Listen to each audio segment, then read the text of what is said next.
Hello guys, welcome to Pakistani real reaction. तो कैसे हैं आप सब? मेरा नाम है उदय मैं हूं मुबशर। सो गाइस, आज हम देखने लगे हैं 2025 में भारत के सबसे खतरनाक 10 हथियार। तो भाई ये होंगे 2025, जैसा कि आपको पता है शुरू ही हो गया। ये होंगे भारत के सबसे खतरनाक हथियार।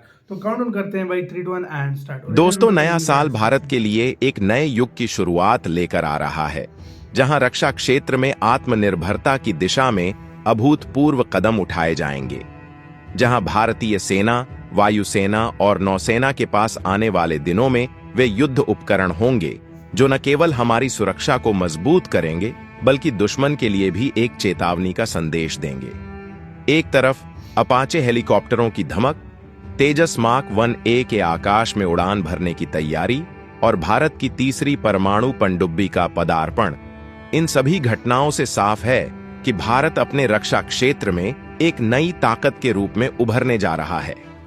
यह समय है जब दुनिया को पता चलेगा कि भारत अब सिर्फ अपनी सीमाओं की सुरक्षा नहीं बल्कि अंतर्राष्ट्रीय स्तर पर अपनी शक्ति का प्रदर्शन भी करने के लिए तैयार है। लेकिन सवाल यह है, क्या वाकई साल 2025 भारत को नई बुलंदियों पर ले जाएगा? और नए साल में भारत को कौन कौन सी नई ताकत और तकनीक मिलने वाली है?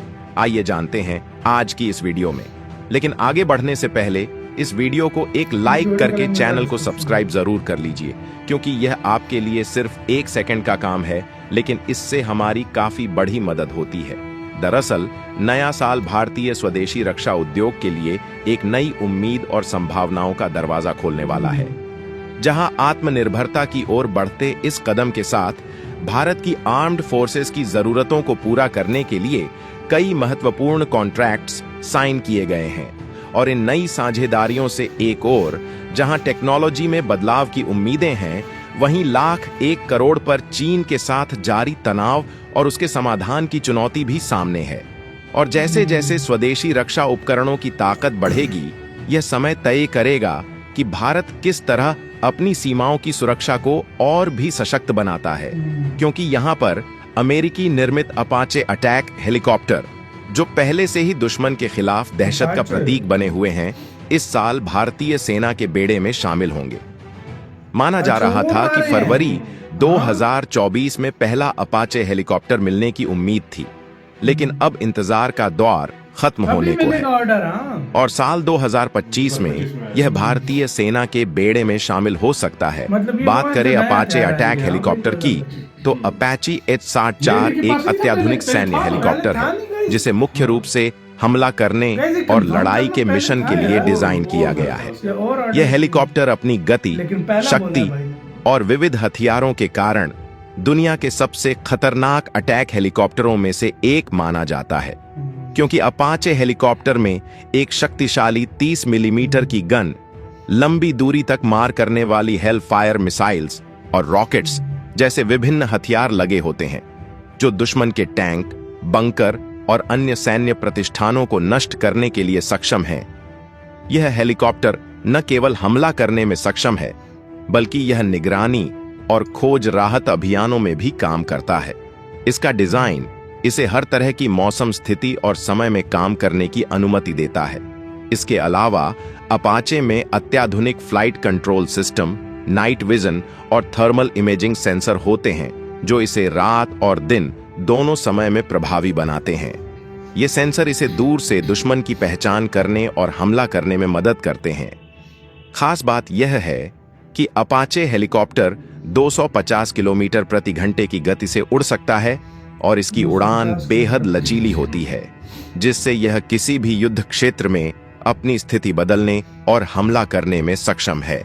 वहीं यूपी के अमेठी में बन रही AK-203 असॉल्ट राइफलों का आगमन भी इस साल से शुरू होगा, जो भारतीय सेना की शक्ति को नई ऊंचाइयों तक पहुंचाएंगी। और देखा जाए तो AK-203 असॉल्ट राइफल एक अत्याधुनिक, सटीक और प्रभावी असॉल्ट राइफल है, जिसे रूसी डिजाइन के आधार पर भारतीय सेना के लिए विकसित किया गया है, जिसका उपयोग मुख्य रूप से ग्राउंड ऑपरेशंस में किया जाता है। इसकी अधिकतम प्रभावी फायरिंग रेंज लगभग 300 से 400 मीटर तक है, जिसमें सेमी ऑटोमेटिक और फुल ऑटोमेटिक दोनों फायरिंग मोड्स होते हैं और यह राइफल रोटेटिंग बोल्ट प्रणाली का उपयोग करती है, जो राइफल की विश्वसनीयता और सामर्थ्य को बढ़ाती है। ये मतलब इसके अलावा 2025 में हथियार साल आएंगे भारत के 2025 साथ, में 100 से ज्यादा मैकेनाइज्ड इन्फेंट्री व्हीकल्स भारतीय सेना में शामिल होंगे, जो युद्ध की परिस्थितियों में त्वरित और प्रभावी कार्रवाई की क्षमता को और टैंक बेहतर 100 से बनाएंगे। ज्यादा भाई। वहीं 155 mm कैलिबर की अत्याधुनिक 8 AGS आर्टिलरी गन सिस्टम का कॉन्ट्रैक्ट भी इस वर्ष साइन हो सकता है, जिससे दुश्मन की ओर से आने वाली किसी भी चुनौती का सामना करना और भी आसान हो जाएगा। इसके साथ ही पिनाका रॉकेट सिस्टम और आकाश मिसाइल के नए वर्जन के साथ भारतीय सेना की हर दिशा में सुरक्षा इनका और नया वर्जन ताकत भी आएगा बढ़ेगी। इस साल, अगर हम भाई। बात करें आकाश मिसाइल के नए वर्जन की, तो इसका नया वर्जन, जिसे आकाश NG के नाम से जाना जाता है, पहले के आकाश मिसाइलों से कहीं अधिक एडवांस और सशक्त है। यह लगभग 70 से 80 किलोमीटर तक दुश्मन के विमानों को लक्ष्य बना सकता है, जो पहले के वर्जन की तुलना में अधिक प्रभावी है।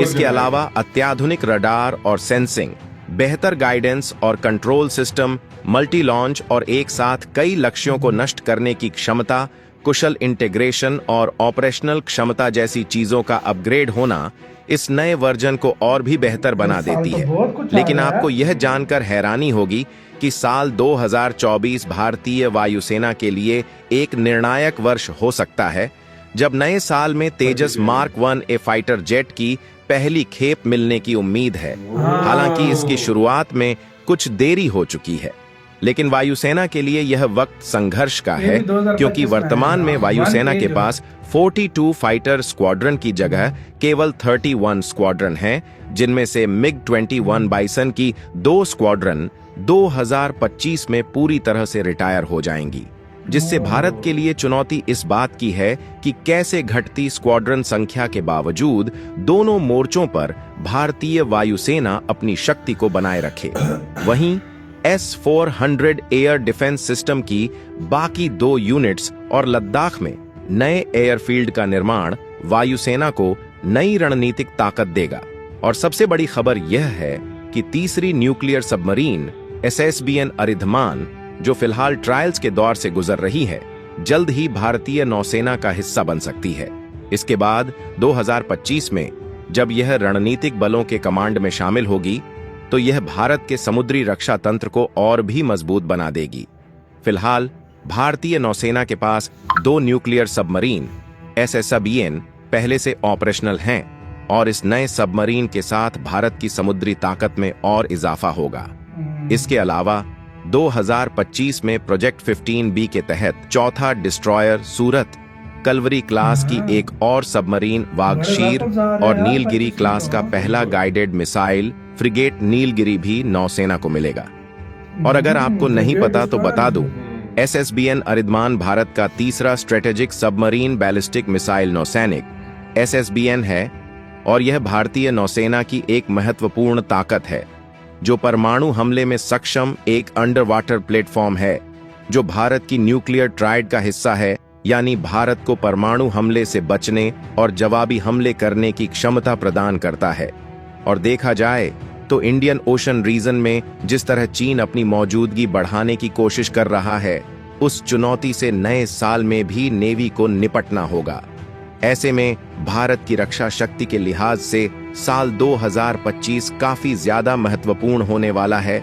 वैसे आपको क्या लगता है, क्या नया साल भारत को अपनी शक्ति और रणनीति में बदलाव लाने का अवसर देगा या नहीं? बिल्कुल। कमेंट बॉक्स में अपनी राय दो यार वीडियो यार, बहुत हथियार आ रहे हैं भाई। ये तो अभी राइफल्स कुछ आ है, रही हैं, ये तो अभी कुछ है। राइफल्स आ रही हैं, डिस्ट्रॉयर, युद्धपोत आ रही हैं, सबमरीन्स आ रही हैं, टैंक, तोपें, मिसाइल, एयर डिफेंस सिस्टम।